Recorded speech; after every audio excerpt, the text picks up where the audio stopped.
मसीह के ज़िंदा और जलाली नाम में सबको सलाम। खुदा उनका शुक्र करते हैं, खुदा बाप की तारीफ़ करते हैं नायाम के लिए, ज़िंदगी के लिए, रोशनी के लिए, जो खुदा ने हम सबको ज़िंदों की ज़मीन पे ज़िंदा रखा।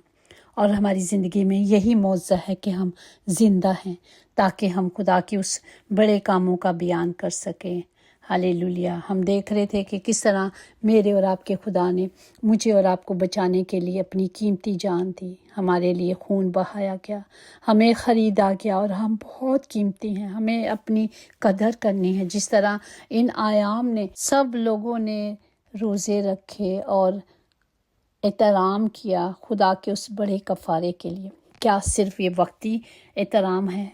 क्या सिर्फ़ इन्हीं दिनों में हमें 40 दिनों में इस एहतराम को करना है? नहीं, हमें कभी भी ना भूलना चाहिए कि खुदा ने हमारे लिए बड़े बड़े काम किए। इसलिए खुदा का कलाम हमें हमेशा आगाही देता है, इकट्ठे होने से बाज मत आओ और मिलकर मेरे इस कफ़ारे को याद किया करो कि जब तक मैं ना आऊँ। Praise the Lord.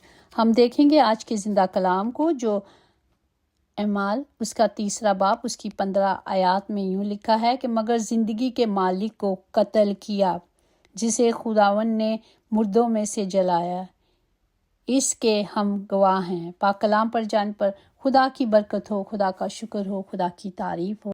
ये हैकल में पतरस का पैगाम था। जब हम जानते हैं कि वो एक दरवाजे पर आदमी को जो जन्म का लंगड़ा था बिठा देते थे ताकि वो आने जाने वाले लोगों से भीख मांगे, लेकिन हम जानते पतरस ने कहा, चांदी सोना तो मेरे पास नहीं, मगर जो मेरे पास है वो तुझे देता हूँ। यीशु नासरी के नाम से चल फिर। और वो चलने फिरने लगा और लोग वहाँ पर जो थे हैरान हो गए। इसीलिए उन्होंने कहा कि तुमने तो उसको पहले ही कत्ल कर दिया। मालिक था जो मुनंजी था, यानी यीशु के 2 लक़ब थे। मुनंजी का मतलब है छुड़ाने वाला या नजात देने वाला। नबियों की ज़बानी पेशनगोई पहले हुई थी कि यीशु का दुख उठाना हम सब के लिए होगा, और हम जानते हैं कि खुदा के बेटे ने हमारे लिए सब कुछ किया। इसी तरह अगर अमाल 5:31 में देखें, उसको खुदा ने मालिक और मुनंजी ठहरा कर अपने दाहिने हाथ से सर बुलंद किया, ताकि इसराइल को तौबा की तौफीक और गुनाहों की माफ़ी बख्शे। आमीन। ये खुदा का बेटा है, खुदा का खादिम था जो हमारे लिए दुनिया में आया और उन्होंने अपनी खिदमत को पूरा किया। हम देखते हैं जब खुदावन का आखिरी कलमा होता है, खुदा अपनी रूह खुदावन को सौंपते हैं और कहते हैं इसे मुझे लेने का भी इख्तियार है और देने का भी इख्तियार है, क्योंकि खुदा ने सारे इख्तियारात अपने बेटे को दे दिए थे, क्योंकि उसने बाप की पाक मर्जी को पूरा किया था, पाक मर्जी के मुताबिक चले थे। इसलिए खुदा ने सारे इख्तियार इस बाप को दिए थे, अपने बेटे को दे दिए थे, और अब बेटे के पास सारे इख्तियार हैं ताकि वो सब कुछ करें। और इसके लिए हमें क्या करना है? इब्रानियों 12:2 में है, और ईमान के बानी और कामिल करने वाले यीशु को तकते रहना है, जिसने उस खुशी के लिए जो उसकी नज़रों के सामने थी शर्मिंदगी की परवाह ना करके सलीब का दुख सहा और खुदा के तख्त की दाहिनी तरफ जा बैठा। आमीन। Praise the Lord. देखें, मेरे और आपके खुदा ने सब कुछ मेरे और आपके लिए किया ताकि हम ज़िंदगी पाएं और कसरत की ज़िंदगी पाएं। वक्ती तौर पर नहीं कि हम दुनिया में आए हैं बस ज़िंदगी गुजार कर चले जाएं। खुदा ने उस बड़े कफ़ारे के साथ एक अहद बांधा है। उस प्याले के साथ जो खुदा ने मेरे और आपके लिए पिया था, वो एक अहद भी था जो हमेशा की ज़िंदगी, अटर्नल लाइफ, ना ख़त्म होने वाली ज़िंदगी मेरे और आपके बाप ने हमें बख्शी है, ताकि हम, खुदा बाप हमें कहते हैं कि जो कुछ मैंने किया है और मैं बाप के दाहिने हाथ पर आकर बैठ गया हूँ, वो मुझे और आपको भी दावत देते हैं कि जिस तरह मैंने अपने बाप की पाक मर्ज़ी को पूरा किया है, तुम भी उसकी पाक मर्ज़ी को पूरा करो और मेरे दाहिने हाथ पर आकर बैठ जाओ। खुदावंद हमसे चाहते ही क्या है? खुदावंद सिर्फ ये चाहते हैं कि जो कुछ मैंने किया, खुदावंद ने यीशु नासरी को इस तरह मसा किया था कि वो भलाई करते फिरते थे। आज भी वो मसा खुदा अपने लोगों को देता है। आज भी हम देखते हैं खुदा के नाम पर ऐसे ही बड़े बड़े मोज़ात होते हैं। हमें सिर्फ एक काम करना है, तौबा करनी है। तौबा से मुराद है कि अपने गुनाहों को तर्क करना है और खुदा की तरफ फिरना है। اور توبہ کا لغوی مطلب بھی ہے کہ برے کاموں سے باز رہنے کا عہد باندھنا ہے خدا کی حضوری میں۔ گناہوں کی معافی، گناہ اس وقت واقع ہوتا ہے جب انسان خدا سے منہ پھیر لیتا ہے اور اس کی شریعت کا عدل انصاف نہیں کرتا، احترام نہیں کرتا۔ معافی انسان کے احساس اور گناہ اور شرمندگی اور پچھتاوے کو ختم کر دیتی ہے۔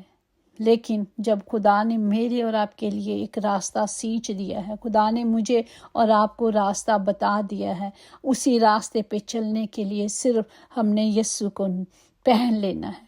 یہاں میں آپ کو ایک سٹوری بتاتی ہوں کہ دو بھائی ہوتے ہیں۔ جو چھوٹا ہوتا ہے وہ تھوڑا نافرمان بیٹا ہوتا ہے، بگڑا ہوا بیٹا ہوتا ہے، اور اس کا جو بڑا بھائی ہوتا ہے وہ سلجھا ہوا ہوتا ہے۔ اور بڑا چھوٹا بھائی باہر کہیں قتل کر کے آ جاتا ہے اور آ کے گھبرایا ہو، خون و خون ہوتے ہیں اس کے کپڑے، ہاتھ میں اس نے وہ تلوار پکڑی ہوتی ہے۔ تو بڑا بھائی کہتا ہے کیا ہوا؟ کہتا ہے کہ مجھ سے قتل ہو گیا۔ اس نے کہا جلدی جلدی کپڑے اتارو اور جاؤ، اور وہ اس کو اندر بھیج دیتا ہے کہ تو نہا دھو کے کپڑے بدل لے، اور اس کے کپڑے خود پہن لیتا ہے۔ اور اتنے میں پولیس آ جاتی ہے اور وہ پولیس اسے پکڑ لیتی ہے اور وہ اپنے ذمے سارا الزام لگا لیتا ہے کہ میں نے کیا ہے۔ اور جب وہ اس کا وقت آتا ہے پھانسی کے لیے تو وہ کہتا ہے کہ میری آخری خواہش ہے کہ میں اپنے چھوٹے بھائی سے ملنا چاہتا ہوں۔ جب اس کا چھوٹا بھائی اس کے پاس گیا اور اس نے اسے کہا کہ دیکھ، میں تیرا بھائی تھا، تجھے بچا لیا، اور آئندہ میرے بعد کوئی نہیں جو تجھے بچا سکے۔ اسی طرح ہم دیکھتے ہیں کہ ہمارا خداوند یسوع مسیح جو ہمارا بڑا بھائی تھا وہ ہم سب کو بچا کر چلا گیا۔ اب کوئی پیچھے بچانے والا نہیں۔ اگر ہم دیکھیں یوحنا کی انجیل اس کا 20واں باب اس کی 17 میں لکھا ہے، یسوع نے اس سے کہا مجھے نہ چھوؤ۔ وہ مریم میگدلین جب وہاں جاتی ہے تو وہ اسے چھونے لگتی ہے تو وہ کہتا ہے کہ نہیں، مجھے مت چھوؤ کیونکہ میں نے ابھی اوپر جانا ہے، لیکن میرے بھائیوں کے پاس جا کر ان سے کہہ کہ میں اپنے باپ اور تمہارے باپ اور اپنے خدا اور تمہارے خدا کے پاس اوپر جاتا ہوں۔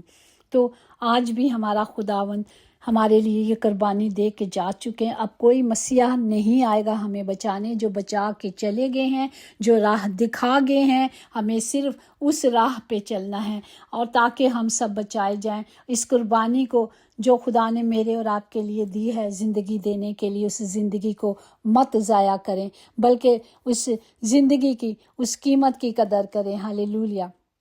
خدا کا زندہ کلام ہمیں صرف یہی سکھاتا ہے کہ جاگتے رہو، دعا کرو تاکہ کسی آزمائش میں نہ پڑو، اور برا وقت آنے والا ہے۔ ہمیں اس وقت دعا کرنی ہے کہ خدا ہم سب میں سے کسی کو بھی برے وقتوں میں نہ لائے، نہ ہمیں، نہ ہمارے کلیسیا کو، نہ ہماری اولاد کو۔ خدا سے سب کے لیے دعا گو ہوں کہ خدا باپ سب کے ساتھ ہو، سب کی حفاظت کرے، ہر برائی سے، برے وقتوں سے، برے لوگوں سے، بری صحبت سے اور بری آب و ہواؤں سے بھی ہمارا خدا ہم سب کو بچا کر رکھے، اور ہم خدا کے اس بڑے کفارے کو جو خدا نے دیا ہے ہمیشہ یاد رکھیں، یسوع کے نام سے آمین۔